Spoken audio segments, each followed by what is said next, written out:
He was the most powerful man on the face of the earth, an absolute ruler, a god among mortals, commander of 30 legions, and master of an empire that stretched from the sands of Syria to the misty shores of Britain.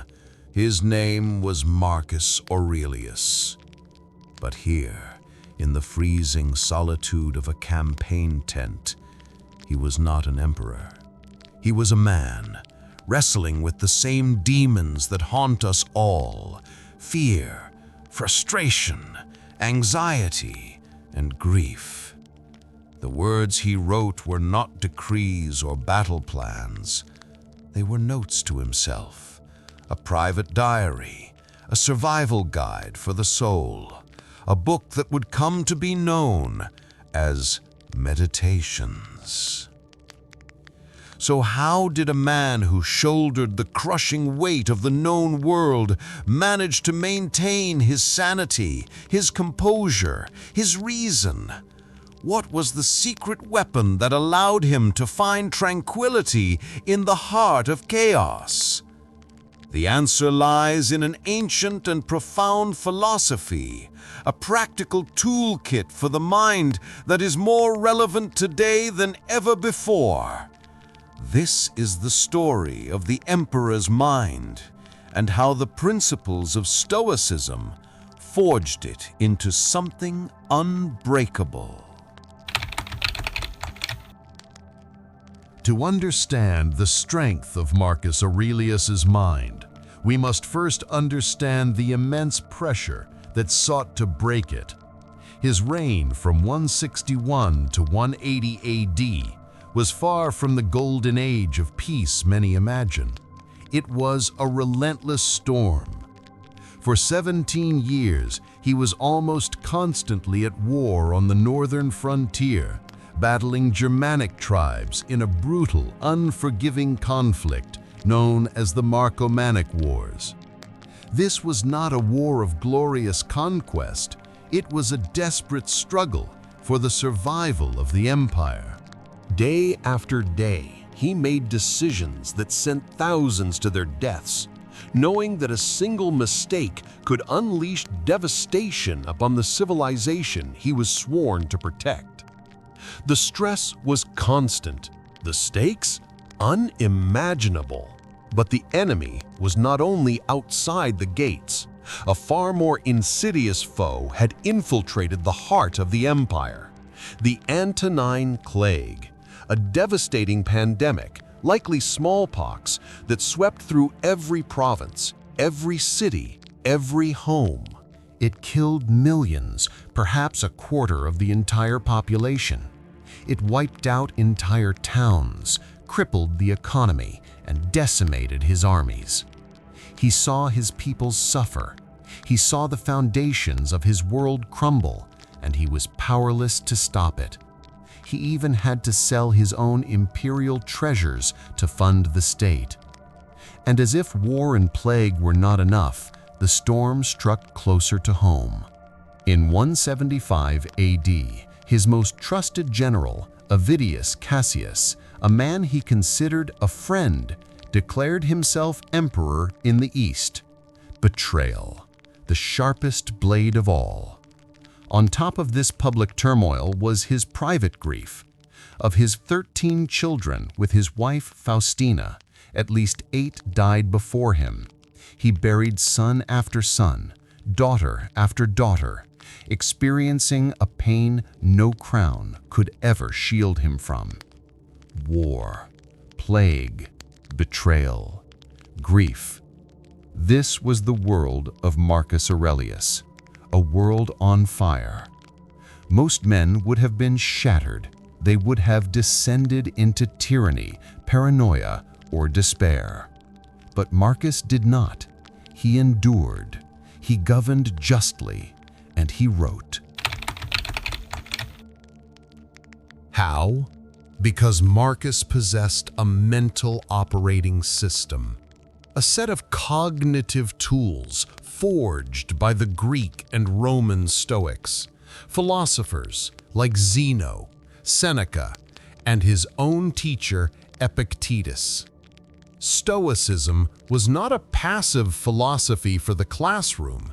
It was a weapon for the battlefield of life. His first tool was a radical change of perspective.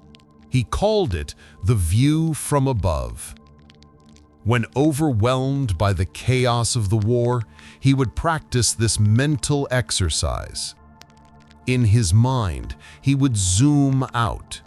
He'd see his legion, then the entire German frontier, then the whole of Europe, then the earth itself, a tiny sphere in the silent, infinite blackness of the cosmos.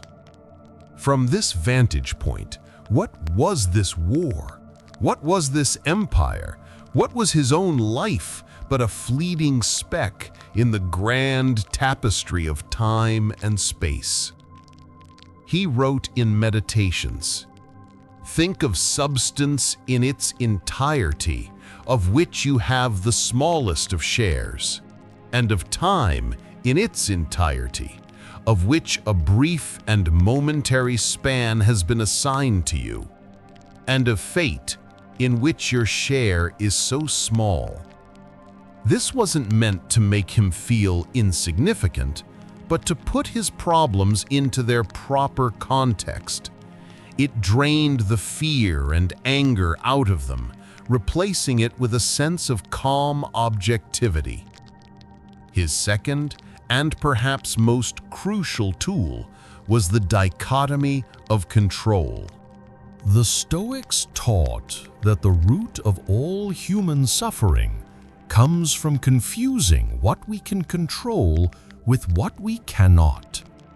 Marcus knew he couldn't control the Germanic tribes. He couldn't control the plague.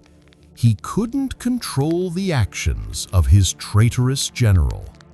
To waste energy raging against these things was, in his words, a form of insanity. What could he control? His own response, his character, his decisions in this very moment. He could lead his armies with courage and strategy. He could organize relief for the sick. He could face betrayal with justice and reason, not personal hatred. He wrote, "You have power over your mind, not outside events. Realize this, and you will find strength." This simple idea is the bedrock of mental resilience. It shifts the focus from powerless victim to empowered agent, no matter the external circumstances. Finally, he wielded the most difficult tool of all, amor fati, the love of fate. This wasn't passive resignation. It was an active, even joyful acceptance of reality. It was the belief that everything that happens, good or bad, is a necessary part of the fabric of existence. The Stoic does not merely tolerate fate, they embrace it. When Avidius Cassius betrayed him, Marcus's first instinct wasn't revenge. Historical sources suggest he was deeply saddened and sought reconciliation. He saw the betrayal not as a personal wound, but as an opportunity to practice forgiveness, magnanimity, and justice. The obstacle itself became the way forward. He famously wrote, "The impediment to action advances action. What stands in the way becomes the way." This is amor fati in practice, using the very things sent to destroy you as fuel for your own virtue. We've just explored the mental models that allowed an emperor to stand firm in a collapsing world. If you're finding value in these timeless ideas and want to continue exploring profound lessons from history and philosophy, take a moment to click the subscribe button and ring the notification bell.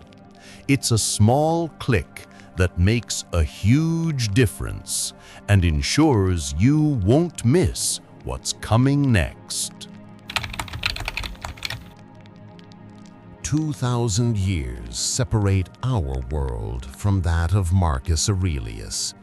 We don't command legions or fight plagues on a Roman scale, but the human mind hasn't changed. Our battlefields are different, but the battles are the same. We fight the wars of deadlines and debt. We face the plagues of anxiety and depression. We suffer the betrayals of broken trust and the grief of personal loss. So how do we use the Emperor's Toolkit today? That overwhelming project at work, the demanding boss, the toxic colleague, that is your Marco-Manic war. You cannot control your boss's mood or the project's unreasonable demands. That is external. But you can control your response.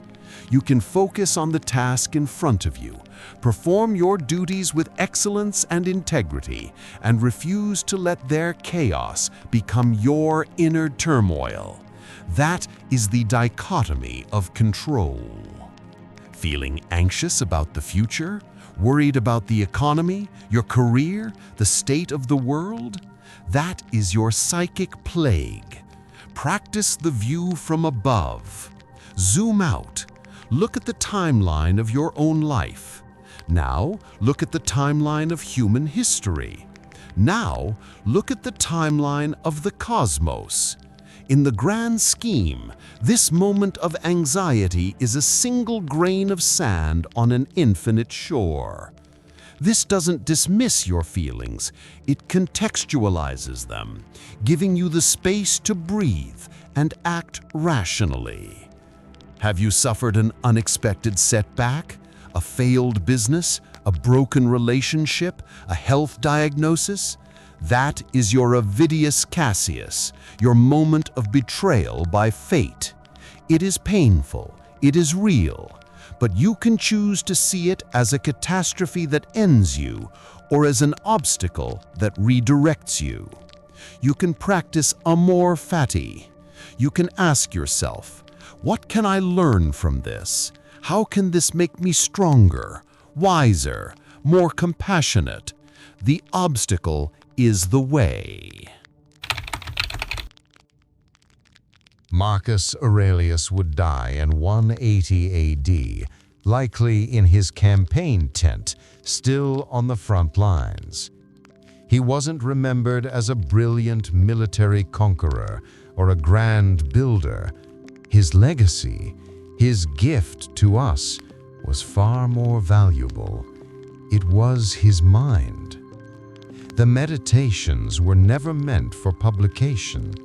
They were the raw, honest, and powerful record of one man's struggle to be a good person in an impossibly difficult world.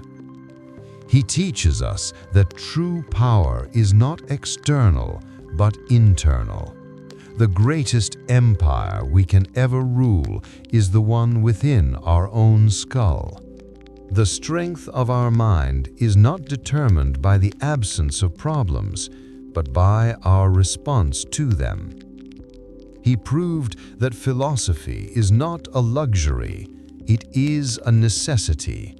It is the art of living, and the tools he forged in the crucible of his reign are here for us now, as sharp and as effective as they were 2 millennia ago. And now, I want to hear from you. What is a challenge in your modern life that you think the philosophy of Marcus Aurelius could help you navigate? Share your thoughts in the comments below. Let's build a community of discussion around these powerful ideas. Thank you for watching.